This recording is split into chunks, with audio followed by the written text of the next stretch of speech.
Ayak batan yerine, yok düşman sayası, edaleti yerine, gör diyetin nalası. O asaklar hudaydı, yer Türkmen çağası, verer can kepinle, vurdu ezer tarihı. Erkek adı gelse ara, Oğuz Han'ın adı var. Namus için yürek veren gözlerine zadı var. At üstüne esip yören, gayratlı yaş özüp yören yiğitlerin cenk hakkına atlı dağı böküp yören. İş koduna yanıp gören, ok düşmana atıp ölen ciğer var, yakıp yören bir Türkmenin yadı var. Peliguandır, bolsa basan ayak yere lalilen, yat bolup gitmesin kulakları. Neçe gün yan yartan verdi uzaklarda, neçe gün han yani ergesiz torpakta. Aktı bir milletim, yakma dep sünnetim, Türkmen adı şöhretim, hissedilim zilletim, Huday yani bir gepim. Asıllarım vanti, atlı şallı vatanım, nesillerim dayancı, genci kelli vatanım. Bereketli çölüm var, kızıl yaşıl gülüm var, mert kahraman ilim var, şiir cuvarlı vatanım.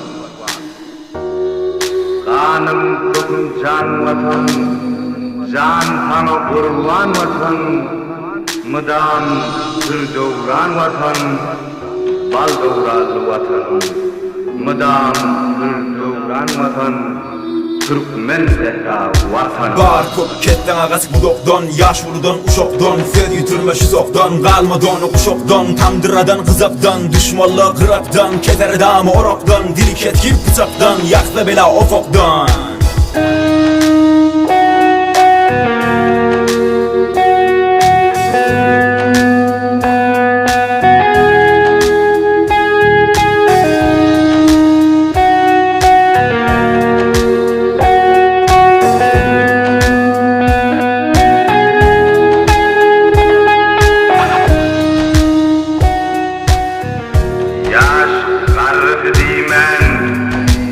Asanı bayman, hüyelleri için mihman, açlı nallı vatan.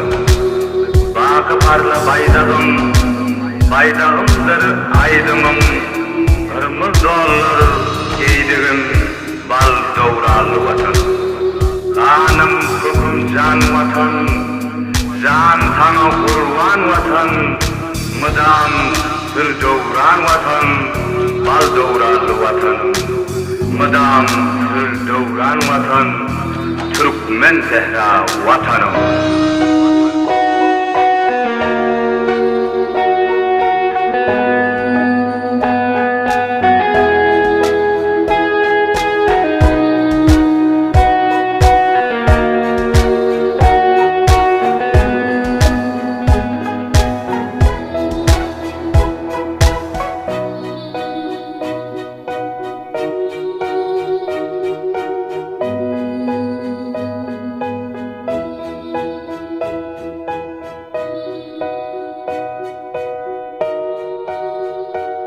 Mıdam sır doğuran vatan, Türkmen zehra vatanım.